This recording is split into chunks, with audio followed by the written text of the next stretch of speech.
Japan में अगर आओगे ना तो सबसे पहले आपको इतने सारे साइंस दिखेंगे, इतने हर जगह पे साइन दिखेंगे। जापान जो सोसाइटी है वो हाई कॉन्टेक्सचुअल सोसाइटी माना जाता है, इसीलिए ऐसे करते हैं कि अपने आप सोसाइटी में आपको समझ में आना चाहिए। आपको अगर फैल के बैठना है ना, बैठिए, लेकिन अपने घर में। कि छतरी की टोक कहाँ पर है उसका ध्यान रखो।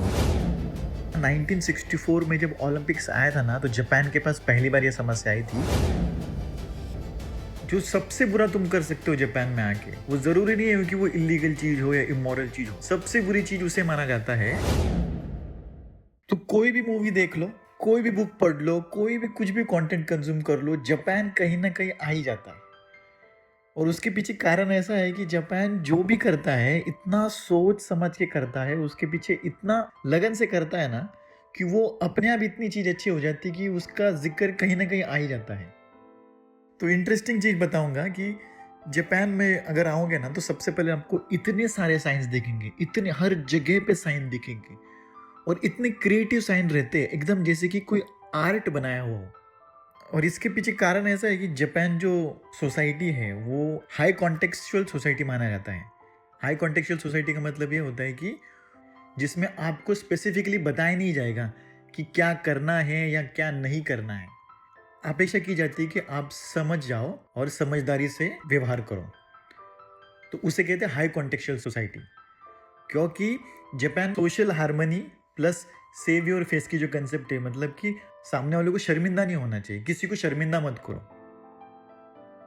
अभी दूसरी कंट्रीज में कैसा होता है कि फॉर एग्जांपल जो साइंस वगैरह होते हैं उनके पीछे का कारण ये रहता है कि ऐसा मत करो वरना आपको कुछ हो सकता है, आपके लिए हानिकारक है, आपको तकलीफ हो जाएगी, या फिर अगर आप ऐसा करोगे तो आपको फाइन लगेगा। उससे क्या भाव आता है, अच्छा, हमको सिखा रिया है। बट जापान क्योंकि इनके कल्चर में ऐसा है कि किसी को तकलीफ ना दो, इसीलिए ऐसे करते हैं कि अपने आप सोसाइटी में आपको समझ में आना चाहिए। और वो जो साइंस वगैरह रहते हैं ना, वो साइंस इस तरह से बनाए जाते हैं कि वो तुम्हारे लिए नहीं है, वो साइंस इसलिए बनाए कि तुम्हारी वजह से किसी और को तकलीफ ना हो, किसी और को असुविधा ना हो। जो सबसे बुरा तुम कर सकते हो जापान में आके, वो जरूरी नहीं है कि वो इलीगल चीज हो या इमोरल चीज हो।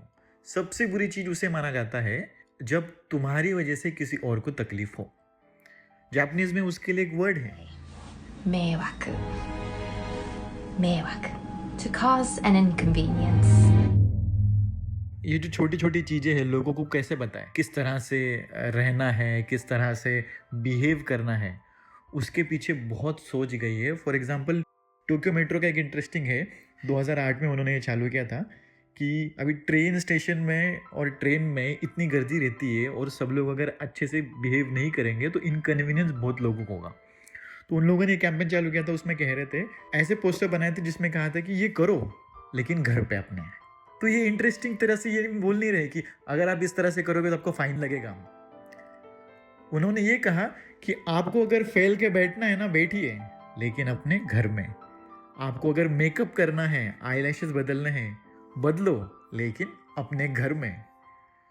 आपको गपशप करनी है, किसी से बात करनी है, किसी पे गुस्सा करना है या किसी से प्यार भरी बातें करनी है, कीजिए, लेकिन please do it at home, अपने घर में। तो ये ऐसे इंटरेस्टिंग तरह के पोस्टर ना ये लोग जगह जगह पे स्टेशन पे लगाते हैं। और इसकी खास बात यह है कि इसे देखकर ना आपके चेहरे पे एक मुस्कान आती है, एक हंसी आती है कि अरे बात तो सही है। और प्रॉब्लम कई बार क्या होता है कि लोगों को समझ में नहीं आता है कि हमारी वजह से ना किसी और को तकलीफ हो रही है। तो जब ये से क्रिएटिवली तुम लोगों को गाइड करते हो तो वो बहुत इजी हो जाता है कि सब लोगों के लिए रूल है। फॉर एग्जाम्पल यहाँ पर एक है कि गाना सुनो, एंजॉय करो और चाहे तो डोलो भी, लेकिन अपने घर में। यहाँ पे ऐसा दिखा है कि एक इंसान बहुत सारी बैग्स वगैरह ट्रैकिंग का सामान लेके और ओनिगिरी वो राइस का खा रहे और एंजॉय कर रहे, पिकनिक कर रहे। करो ये, लेकिन पहाड़ पे जाकर, ट्रेन के अंदर मत करो। और एक है छतरी से तुम हिला हिला के जो करतब कर रहे हो, पानी छिड़कने की कोशिश कर रहे हो, सुखाने की कोशिश कर रहे हो, ये करो, लेकिन वो जिस तरह से वो क्रिएटिवली दिखाया है, जैसे कि तुम एक गोल्फ कोर्स में वो स्विंग करके बॉल को मारने की कोशिश कर रहे हो, ये करो, लेकिन ये करो यार्ड पर जाकर, गोल्फ कोर्स पे जाकर करो। तुम्हें दारू पीना है, एंजॉय करना है, खाना खाना है, करो, लेकिन पब पे। तुम्हें टुन्न होकर फैल जाना है, करो लेकिन अपने घर पे। न्यूज़पेपर पढ़ना है, पढ़ो लेकिन अपने घर में। काम करना है, नोट्स लेना है, फ़ोन में बात करना है, करो लेकिन अपने घर में। ऐसे दौड़ते दौड़ते हुए मत जाओ। तुम सुबह लेट उठे हो, लेट पहुंचोगे, लेकिन तुम घाई कर रहे हो, उससे एक्सीडेंट हो जाएगा या फिर फंस जाओगे। क्योंकि अगर तुम रश करते हो और अटक जाते हो ना, उससे सिर्फ तुम्हें त्रास नहीं होगा। जापान की जो ट्रेन सिस्टम है, जो कभी डिले नहीं होती है, तुम्हारी एक गलती की वजह से 2 मिनट डिले हो सकती है, हज़ारों लोगों को तकलीफ हो सकती है। तो तुम्हारे गड़बड़ी की वजह से इनकन्वीनियंस दूसरों को होगा।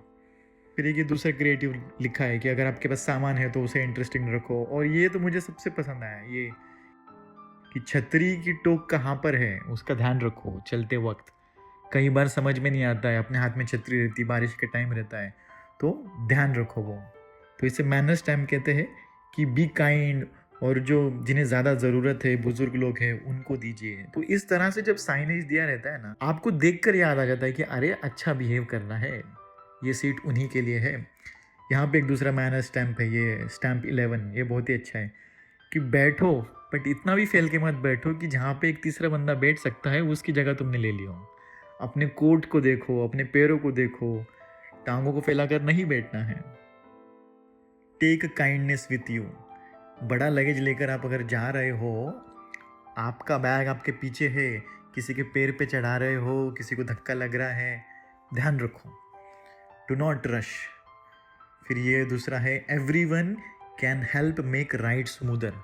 जब आप इस तरह से लिखते हो ना, ये लैंग्वेज में लिखते हो कि आपका सहयोग सबका प्रवास बेहतर बना सकता है, तो ये धमकी नहीं लगती है, ये लगता है कि अच्छा करो, सबके लिए अच्छा होगा। और जापानीज कल्चर में मानते हैं कि सब लोगों का एक्सपीरियंस इंपॉर्टेंट होता है, तो सिर्फ खुद के लिए किसी और का एक्सपीरियंस, ट्रैवल का एक्सपीरियंस बुरा हो, वो बहुत गलत रिफ्लेक्ट करता है आप पे, और वो सोसाइटी में अच्छा माना नहीं जाता है। म्यूज़िक जब तक आपके कानों पर है ना, तो वो एक धुन है, लेकिन आपके ईयरफोन से निकल कर जब वो किसी और के कानों पे पहुंच रहा है ना, वो नॉइज़ है और वो परेशानी है।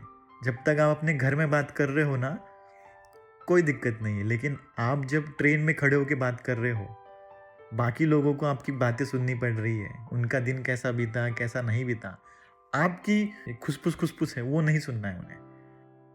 और जापान ये क्यों कर पाया मालूम है, इस तरह के फोटोग्राफ वगैरह करके? क्योंकि ना 1964 में जब ओलंपिक्स आया था ना, तो जापान के पास पहली बार ये समस्या आई थी कि इतने सारे विदेशी लोग आने वाले हैं हमारी कंट्री में, और उन्हें हम कैसे गाइड करेंगे।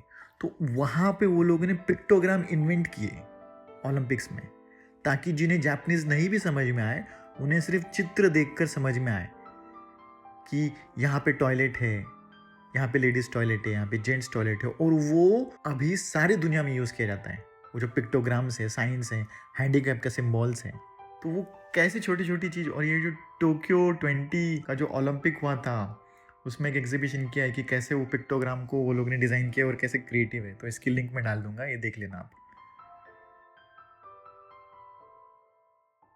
तो ये था छोटा सा वीडियो जिसमें मैं बताना चाहता था कि अगर आप छोटे छोटे स्टेप्स लेकर लोगों को डायरेक्टली न सिखाकर इनडायरेक्टली उन्हें जब बताते हो ना चीज़, तो वो ज़्यादा अपनाते हैं। और हमें जो लगता है कि इतना क्लीन है जापान, वो रातों रात नहीं बनाए, उसके पीछे बहुत सोची समझी मेहनत गई है, बहुत सारा पोस्टर्स लगा है, बहुत सारा एजुकेशन किया गया है, और वो आसान भाषा में सबको समझाया गया है, और इस तरह से समझाया गया है कि जिससे कि किसी को गुस्सा ना आए। तो ये था छोटा सा video. Thank you for watching. Interesting लगा तो लाइक सब्सक्राइब कीजिएगा। Bye bye.